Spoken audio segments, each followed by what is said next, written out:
صلی علی محمد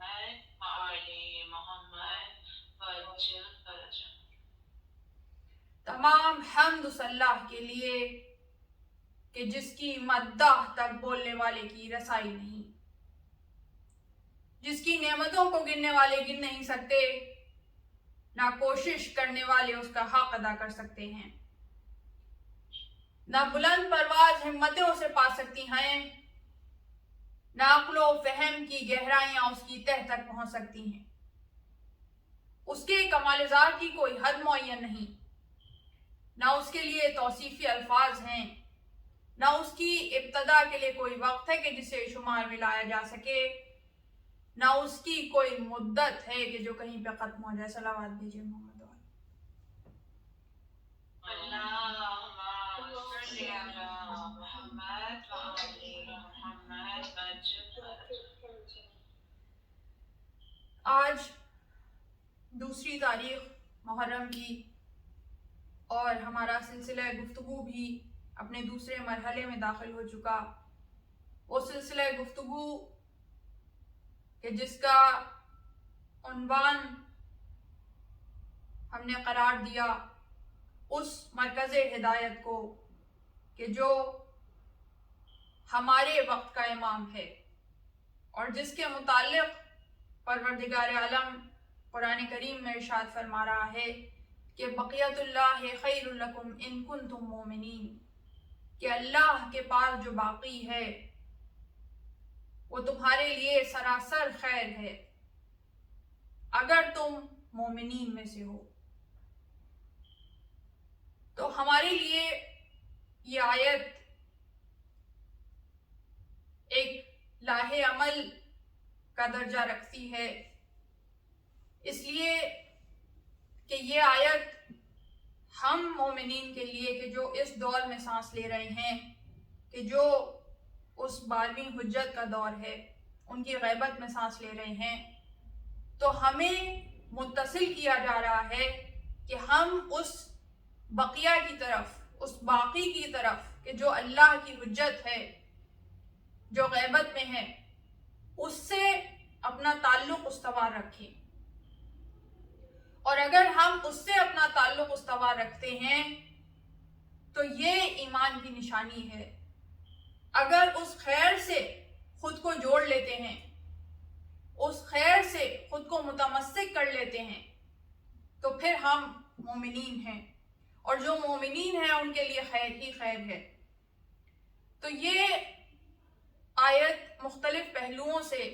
ہمیں دعوت فکر دیتی ہے کہ ہم اپنی زندگیوں کو اس نور معصوم سے منور کریں کہ جو اس وقت پردہ غیب میں تو ہے، مگر پردہ غیب میں رہتے ہوئے شمع ہدایت ہے، ہدایت کا سورج ہے، ہدایت کا سرچشمہ ہے، ہدایت کا منبع ہے، اور وہ ہماری اس طرح ہدایت کرتا ہے کہ ہم اس چیز کو پوری توانائی کے ساتھ محسوس کریں، اس کو درک کریں، اس کی معرفت حاصل کریں، یہ نہ سمجھیں کہ یہ بس ایک فلسفہ ہے یا ایک نظریہ ہے۔ نہیں، امام کا وجود ایک زندہ معجزہ ہے، امام ایک زندہ حقیقت کا نام ہے، وہ زندہ ہیں، ہمارے درمیان موجود ہیں۔ ہمارے جتنے اعمال ہیں ان اعمال کی ایک طرف تو ان پہ نظر رکھنے والے ہیں، تو دوسری طرف ان اعمال میں ہماری معاونت اور مدد کرنے والے ہیں۔ تو اس طرح سے وہ ہماری مدد بھی کرتے ہیں، ہماری رہنمائی بھی کرتے ہیں، ہماری ہدایت کا فریضہ بھی سر انجام دیتے ہیں۔ تو ضروری نہیں ہے کہ ہم انہیں نگاہوں سے دیکھیں تبھی ہم ان کے وجود کو محسوس کریں۔ یہ جو محبت کا تعلق ہے، عقیدت کا تعلق ہے، مودت کا تعلق ہے، اور جو خصوصیت کے ساتھ مکتب شیعت میں موجود ہے، تو وہ ہمیں یہ سکھاتا ہے کہ ایک تو وقت اس کی اس طرح سے اہمیت نہیں ہے جس طرح سے ہماری روزمرہ زندگی میں ہوتی ہے۔ اور اسی طرح اسپیس، اس کی وہ حقیقت نہیں ہے جس طرح ہم روزمرہ اپنی زندگی میں سمجھتے ہیں۔ ٹائم اور اسپیس یہ دو ایسی ریالٹیز ہیں کہ جو سائنٹسٹ نے بھی ثابت کیا، آئنسٹائن کی تھیوری نے بھی ثابت کیا کہ ٹائم اور اسپیس ریلیٹیو حقیقتوں کے نام ہیں، یہ ریلیٹیو ہیں۔ تو ہم اس چیز کو، جو مکتب شیعہ کے ماننے والے ہیں، ہم اس چیز کو جتنا زیادہ سمجھ سکتے ہیں اور کوئی نہیں سمجھ سکتا، اور اس کو آسان کرنے کے لیے، آپ کو سمجھانے کے لیے کہ دیکھیے آج ہم 2021 میں سانس لے رہے ہیں، زندہ ہیں، اور آج سے 1400 برس پہلے جو حقیقتیں تھیں، جو معجزات تھے، جو واقعات رونما ہوئے، جو خوش آئین بھی ہیں اور دردناک بھی ہیں، ان سب سے ہمارا تعلق کس قدر استوار ہے، ہم اس کو کس طرح پوری شدت کے ساتھ اس کی گرمائش کو محسوس کرتے ہیں۔ تو اس گرمی کا محسوس کرنا اب یہ ٹائم اور اسپیس سے بالاتر ہے، حالانکہ کہاں آج اور کہاں 1400 برس پہلے کی حقیقت، مگر آج ہماری دل کی طاقتیں جیسے اس کی گرمی کو محسوس کرتی ہیں، جیسے کہ وہ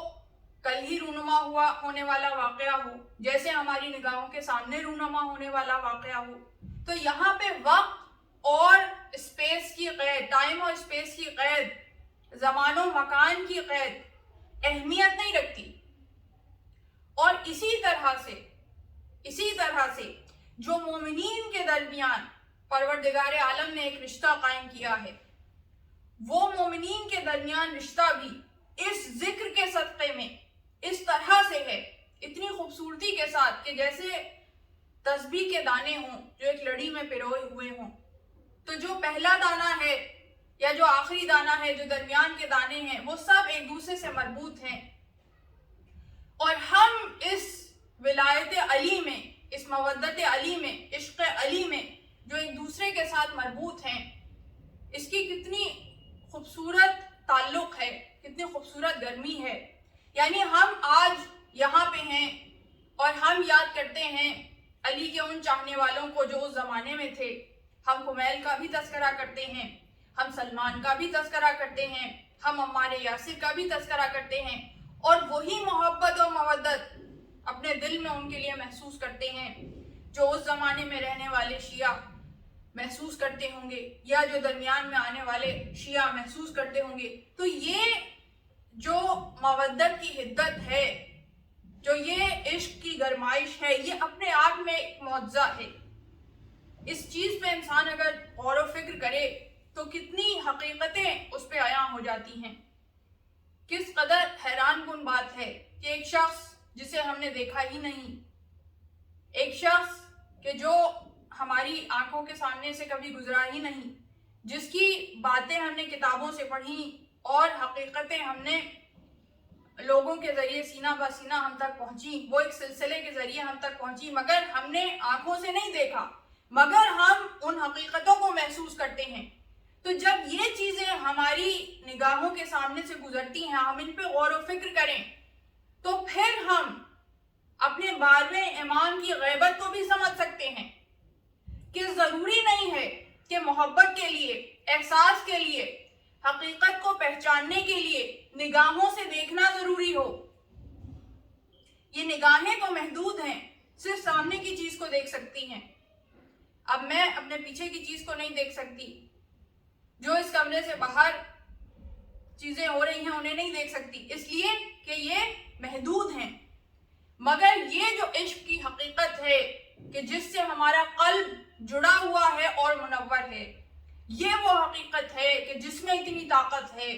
کہ جو زمان و مکان کی قید سے آزاد ہے، جو زمان و مکان کی قید سے آزاد ہے۔ ایک مرتبہ صلوات بھیجیے محمد و آل محمد پہ۔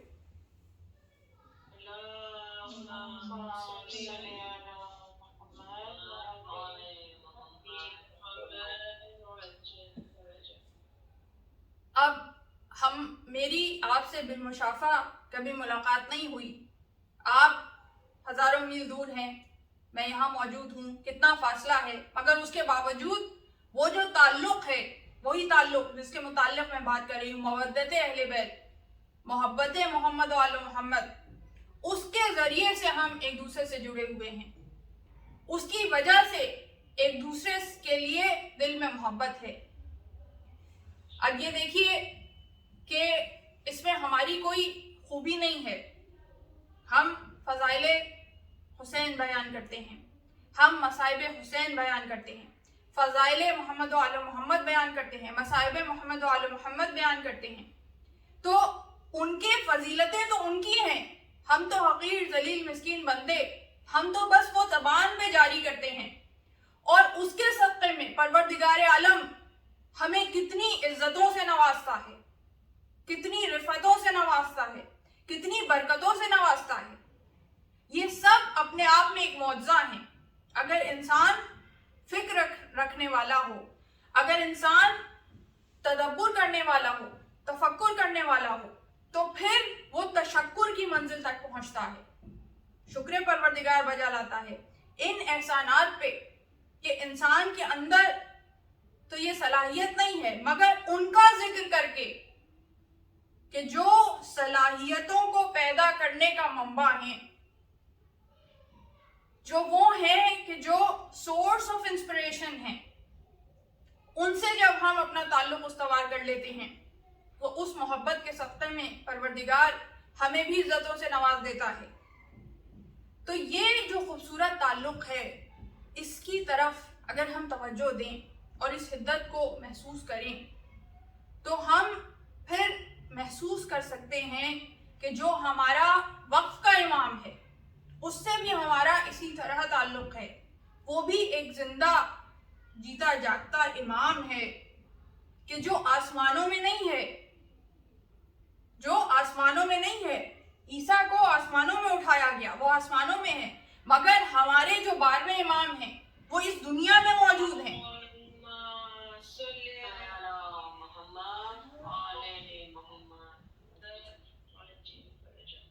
آج کے زمانے سے، اس دور سے، اس وقت سے، اس ساعت سے ان کا تعلق ہے، وہ جیتا جاگتا معجزہ ہیں، اور ان سے ہمارا تعلق ہے، وہ اسی دور میں زندہ ہیں، اسی دنیا میں موجود ہیں۔ تو آپ جب ان حقیقتوں کے بارے میں سوچتے ہیں، ان کو درک کرتے ہیں، ان تک پہنچتے ہیں، تو پھر کتنا ایک خوشگوار احساس، کتنی ایک بھرپور توانائی ایک مومن محسوس کرتا ہے کہ ہمارا امام ہم سے قریب ہے، ہمارا امام ہم سے قریب ہے، ہمارے اعمال کا مشاہدہ کر رہا ہے، ہمارے ہر عمل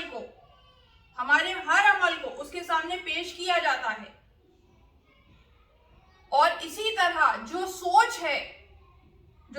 ہے وہ ہم سوچتے بعد میں ہیں، اس کا مشاہدہ معصوم پہلے کرتے ہیں، وہ جانتے ہیں ہمارے ذہنوں میں کیا ہے، وہ جانتے ہیں ہماری فکروں میں کیا ہے۔ تو جب ہم اس طاقت کا احساس کر لیں، اس بھرپور توانائی کا احساس کر لیں کہ جو ہمیں امام کے وجود کی معرفت حاصل کرنے سے، اس کے بارے میں زیادہ سے زیادہ تفکر و تدبر کرنے سے جو حاصل ہوتی ہے،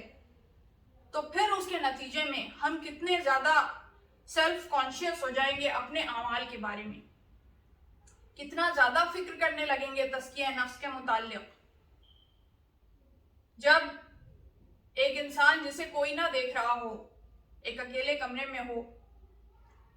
اور واقعتاً تو ہر انسان کو، چاہے وہ اکیلے بھی کمرے میں ہو، تو پروردگار عالم